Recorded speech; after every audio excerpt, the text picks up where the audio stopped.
Welcome to the Fostering Change Podcast, Season 3. I'm Rob Shear, the founder of Comfort Cases and your host. Together, we have made such a difference in the world. We've met with leaders and change makers in the foster care system. We've met with charities and philanthropists, celebrities, authors, and so much more. We'll continue to bring you guests who will share how together as a community we can bring about change. Welcome once again to Fostering Change.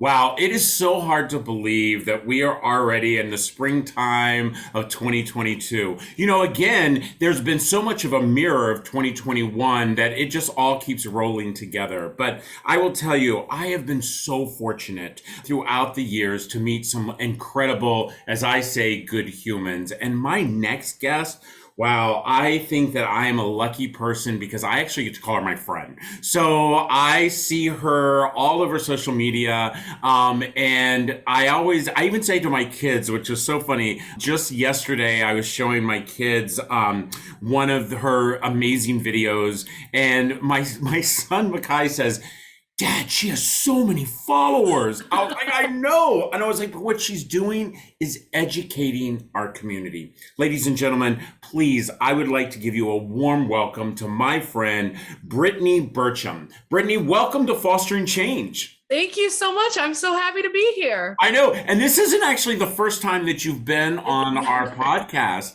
And actually, you're one of the only people that I've had on twice. And it's because I absolutely love what you do. I love your story. First of all, congratulations on the engagement. Thank you. Very exciting. I love, you and I both are social media people and our lives are open books when it comes to the social media, the good and the bad. But you know what? For those who have not listened to the last podcast when you were on before, let's back up a little bit and talk about exactly how you got to where you're at. But by the way, she used to be in Maryland, but how you got to where you are and the number of followers that you have on Instagram and TikTok and the message that you're trying to give. Yeah.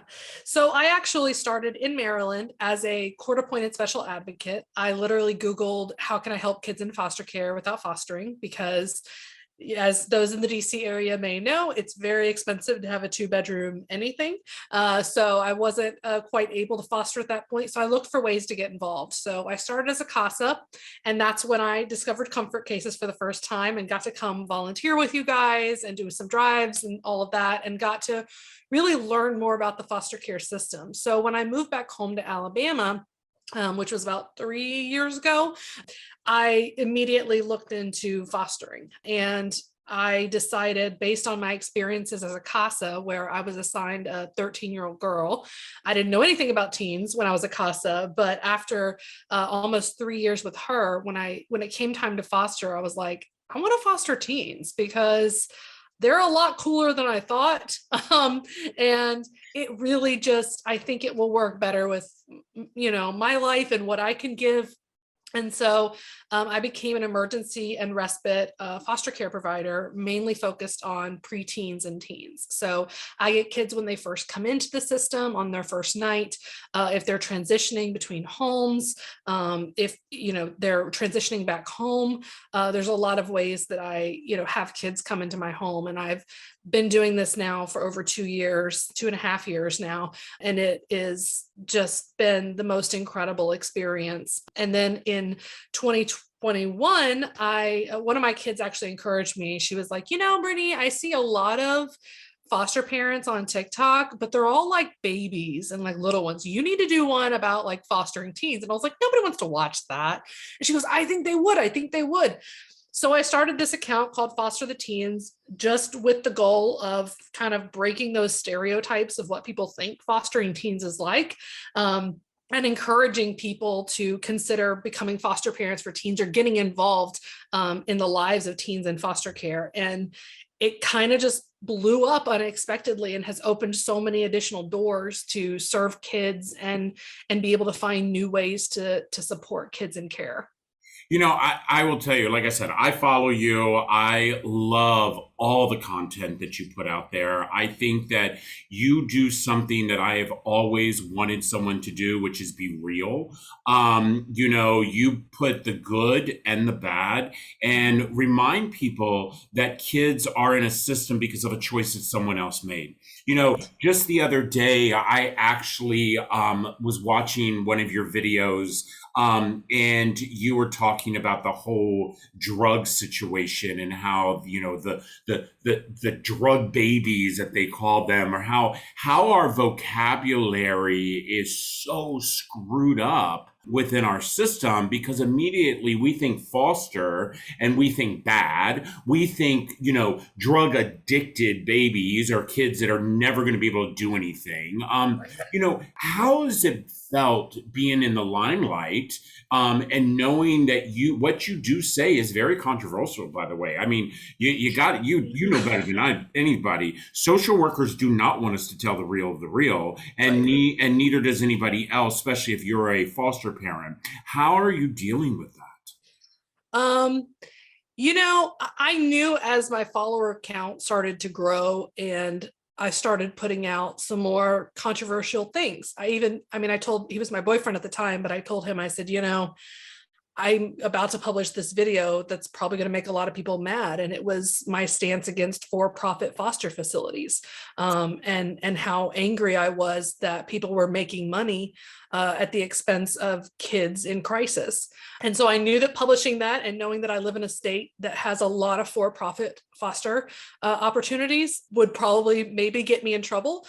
And I got a little bit of, feedback from, people who were like, well, we don't have enough foster homes, so why can't we just do, for profit and that kind of thing. And I got a little bit, and then I started to get into more controversial things. But honestly, I talk about the stuff that upsets me about things that go on. When I have girls come back from runaway and the next day I have to take them for a pelvic exam, when they're just coming back and, have been through a lot of trauma, sometimes on the street, sometimes unimaginable trauma that comes all back when I have to take them for a intensive exam or something, and making videos about that and knowing that I'm going to get feedback.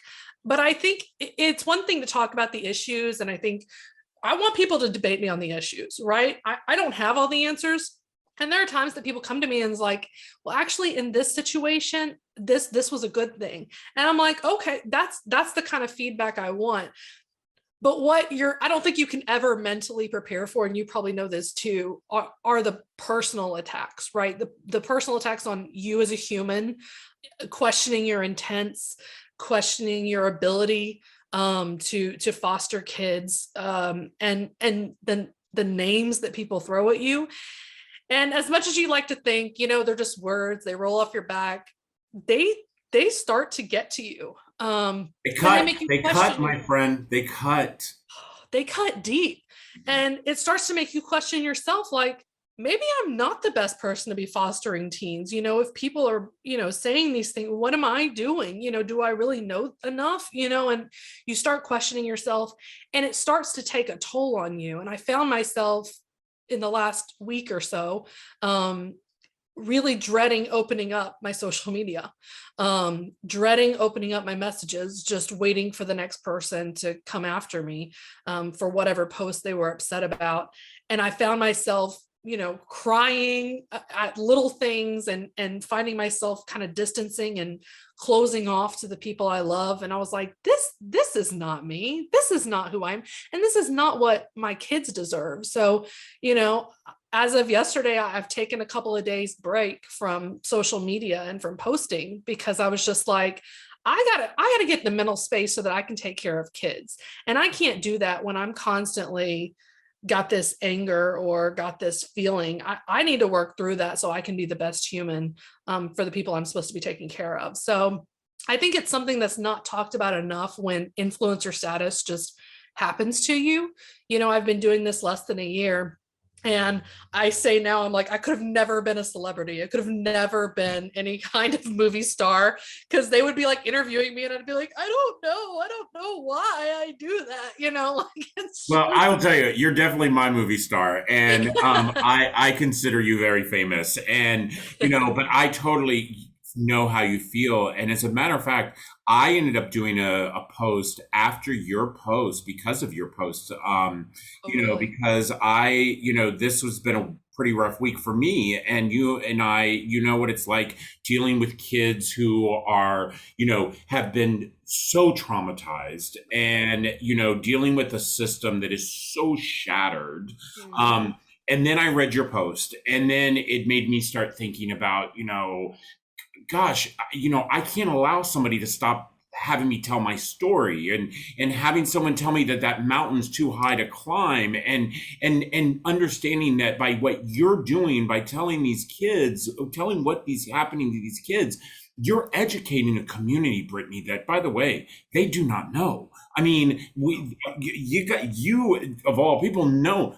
they don't know. They think that the government's taking care of these kids. They're getting everything that they need. They think that you guys are, as foster parents, we get this fat check, and that's all Yeah. bullshit. And excuse my language, but it's BS, because I've watched you build your closet that you're building, that you build for these kids to come in. I was on a call the other day, and I brought you up because I said, you want to talk about somebody who's doing it right?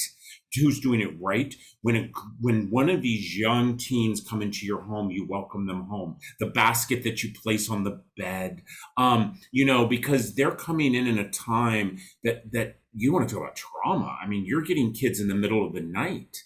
Yeah. And on the worst day of their lives, on the absolute worst day of their lives. And that's kind of um that people talk about emergency care and how it must be so easy, just you just take care of kids for a short amount of time. And I'm like, it is, but it's also, you're dealing with a person in complete crisis. You're dealing with so much confusion, not having answers for them. And it can just be a lot. And my foster closet that I have here at my house, it's amazing how it's grown and developed based on the needs that have come in. If you would have told me when I started my foster closet and I was just putting, soap, and honestly, what I put in my welcome basket is because of what I learned from Comfort Cases. Let's be honest. Like, you guys are the reason why I knew what needed to go in there. So the toiletries and the journal and the, something soft, and those kind of pajamas, those kind of things I knew. But what I didn't think through was things like underwear. How many kids would come to me with one pair of underwear? I didn't think about some of the other things that they forget, that they come without. And having developed my foster closet over time, and then looking and going, I'm only helping one kid at a time. And I'm looking at the list that come in. I just got a list this morning of kids who are still looking for permanent placement. And it's something like 12 to 13 kids a day that we're getting right now, that we can't find placement for. I mean, from infant, I'm talking like less than a month old, up to an 18-year-old and everything in between. And we just don't have the placement. And I started thinking, I was like, I can take one kid at a time, but there are other kids coming in that aren't going to get these welcome baskets because of where they're going to go. So I got to get back to the source. And so I worked with our DHR office, our child services office, and I was like, listen, would you be open if I kept this stocked? And thankfully, I work with some great people at DHR, and they were completely open to me taking over an entire storage closet, and filling it with things, not only for those coming into care, because that's super important, but also to the kids who are aging out and or moving into the transitional living. I was like, can we get them some stuff too, like some basic stuff to move out on their own? So things like laundry detergent and stuff like that started to fill the closet too. And I'm learning and growing. And the next step with the closet is actually, I realized that the kids who are sleeping at DHR right now, they don't have enough towels for them or washcloths, and they're having to shower at DHR because that's really where they're living right now. And right now they're using beach towels or kind of old towels that the workers brought in that, were kind of cleaning towels from their house. And I was like, yeah, we got to do better than that. So the next step in the foster closet is to start stocking things like towels and washcloths for the kids that are staying at the HR offices, because we've got to start talking about these kids. We like to imagine that they don't exist, that there aren't kids sleeping in motels, that there aren't kids sleeping on the floor of offices. But you know as well as I do, across this country, every single state has kids sleeping on the floor of a CPS office right now because of, what's the shortage in foster homes due to COVID and things like that. So we've got to start thinking through, okay, yes, we need to fix this, right? We got to fix kids not sleeping on the floor, but those kids also deserve some dignity and love and things of their own and new things while they're trapped in a situation that they did not cause. So Right. that's the You're next right. that's the next phase. Let me tell you, you're right. And I love that. I just love your passion. Listen, everybody, we're going to take a break. As we take a break, I really want you to go to Foster the Teens. You can find my friend Brittany on TikTok, on Instagram. Go back, watch some of her older videos as well. It will give you a wealth of knowledge. And remember, there is no such thing as a bad kid. It's only a kid that needs to be redirected. We'll be right back. Comfort Cases is now partnering with Clean the World, an amazing organization dedicated to water, sanitation, and hygiene. Clean the World operates recycling centers across the world: Hong Kong, the Netherlands, Las Vegas, Orlando, and including our nation's capital. They are leading a global hygiene revolution. They are distributing recycled soap and hygiene products from more than 8,000 travel and hospitality partners. Clean the World has made the decision to donate hygiene products to Comfort Cases so we can place them in our cases. These products are so important to our youth that are entering foster care. Having their own brand new hygiene product really means a lot to them. These donations will truly give these kids an amazing feeling of self-worth. I want to thank you so much, Clean the World. And for more information how you can donate, please visit their website at cleantheworld.org.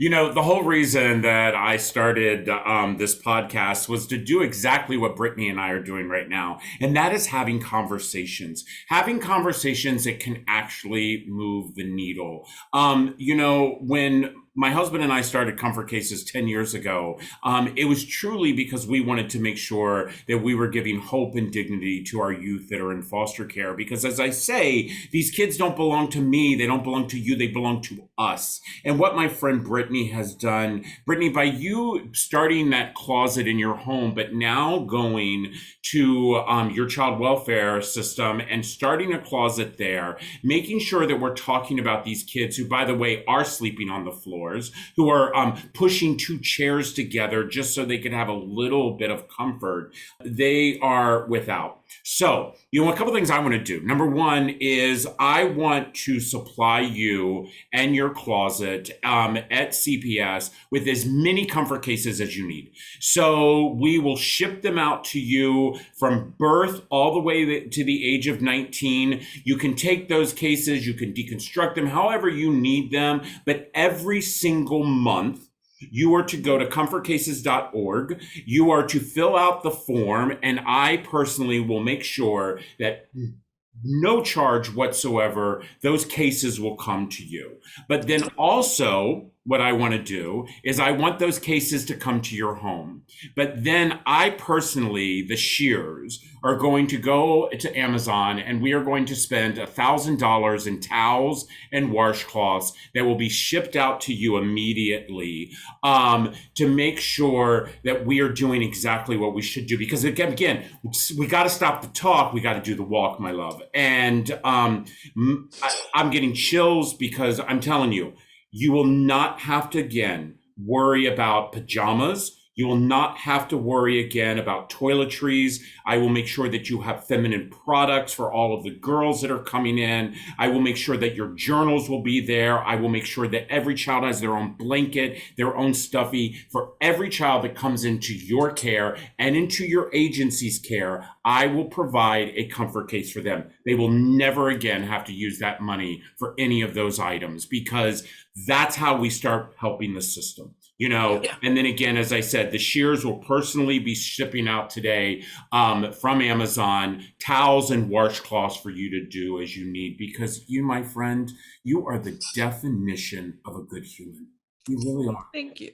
You did not tell me I was gonna have to like cry on this, but you know I use the word dignity a lot, right? I use the word dignity a lot because it matters. And when I see kids come to me from CPS with towels that honestly I probably would have donated to an animal shelter, right? Because they've got holes, they've got torn, and I can't imagine the beauty of having a new towel instead of something that someone was going to throw out. And especially if you're in such a situation where you're not in a home, you're not, you're taking showers next to, a bunch of other people and having to share a bathroom with 12, 13 other people that are sleeping there too. I think this means so much. So I'm constantly overwhelmed by your generosity and by your heart. And I know where your heart is. And I know,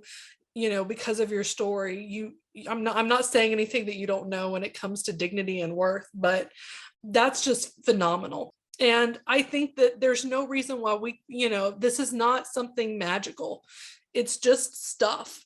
It doesn't take any kind of special person or special, abilities to just say, look, these are our kids and we got to do better by them. And you're right. You're right. There are I kids and we think, have to do better. And, and we have the ability to do that, by the way. yeah, We're all put on this earth for one reason, and that, my friend, is to serve. And right. if we're not serving the most vulnerable ones, which are our children, what I really want to see my listeners and viewers do is to follow you on TikTok, to donate to you. There's times I see the Amazon packages come that you share on your social media, and it literally makes my heart smile, because it's just like, I get it. I've been People there. want to help. They They want to help. do. They just don't know how. Thank And, you. Thank you. That is and what I say. People that's it. want to help. They just don't know how. They don't know what to do. Well, even stuff like, I say it doesn't have to be anything great. You talk about feminine hygiene products, and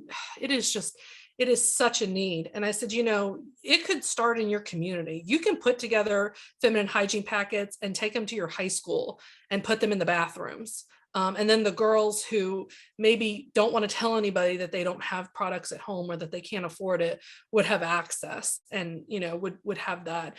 And, you can do a drive at your work. You're never going to have child services office go, oh no, we got too much stuff. Yeah. We got everything kids could possibly need. We don't need anything. And really it just takes asking. And that's what I tell people. I'm like, contact your local foster closet and say, what do you need? Yeah. What do you need? But also remember, though, I try to remind people all the time, a foster closet should not be Goodwill.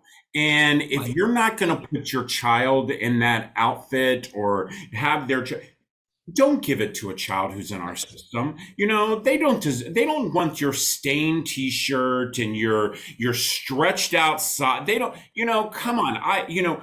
Take a break from the overpriced coffee shop that we all visit, and go to Target, go to Walmart, buy them something brand new, because that, to me, I think is something that we need to start gearing more towards. There was a post that was out not long ago. It went viral, and it was about, oh, it's time to clean out your closet of old suitcases and take them down to your local child welfare system. And people asked me what I thought about that. I said, I think it's insulting. Mm-hmm. I think it's insulting. It's insulting that you give a smelly, been in your attic, 1930s suitcase to a child who's been traumatized, who is just wanting their own. I think we could do better. You could sell that suitcase and then go buy some brand new socks and underwear. That's exactly right. Facebook Marketplace is great. You can have a whole yard sale and then take all your stuff that you get from the yard sale and go shopping for some I nice agree. stuff. Brittany, as we're winding this down, I'd like to ask you, what is one particular child that has entered your life that you have for some reason, and I know you remember all of the kids and they all have their own special story, but is there one particular child that you're just like, I can't stop thinking? Yes. And the child that has had the biggest impact on me was also my most difficult child, um, that put me through a lot of stress and a lot of worry. And she was actually on the Nick Cannon show with me last month. I was surprised with her coming. She came to me as my only long-term placement, and she was 17 years old and had never lived in a foster home. She'd come into the system at 13, and it went straight to group homes and facilities, and that's all she'd ever known. She was 17 years old, and that was her first real foster home. And she did everything that people were afraid of teens for. Absolutely everything, right? All the list of things. But I just couldn't get over how amazing this kid was. I saw in her greatness. And she ran away from me. And, I talk about running away a lot in my TikToks, and that it is something that, if you foster teens, you may have to deal with one day. And I would go and get her. When she would run, I would go and get her. And she couldn't believe, because no one had ever come back and gotten her. But eventually she decided she had had enough and she wanted to be on her own. And so for the next year, she was on her own.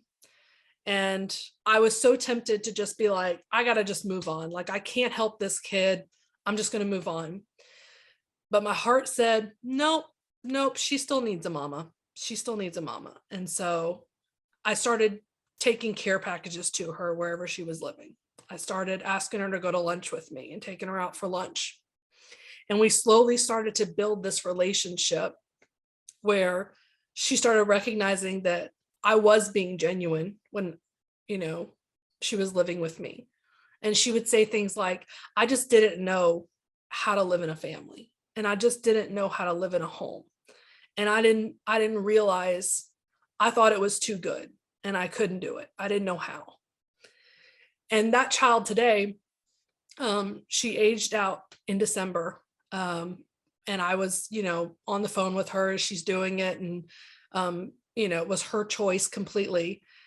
But that same child also texted me last week because she got a job after she'd gone and gotten her ID. And she is coming to me very soon to get driving lessons because she wants to get her license and she needs somebody to teach her how to drive. So I always say, honestly, the kids who are going to stick out to you are the ones that are going to give you sometimes the most gray hair. But I constantly talk about beauty from ashes, right? This foster care system is ashes. I wish we could just burn it all down. And sometimes we just burn these kids through this system. But if you keep pushing love, you keep pushing acceptance, you keep telling them that they're worthy, you keep telling them that they matter, sometimes something magical happens and this blossom comes through, and you get a phone call that says, Ma, I got a job. Or you get a phone call that says, can you teach me how to drive? Because even though you had so much difficulty with them and you think, this is just so difficult, when you see that it's trauma, when you see that this is not who this person is, and I can see past the trauma and I see who the human is, you get to enjoy that human later. And I really think she has been the most impactful child to me. She's coming to my wedding, this is a lifelong relationship that I will have with her. And I will always be a safe place for her to come to.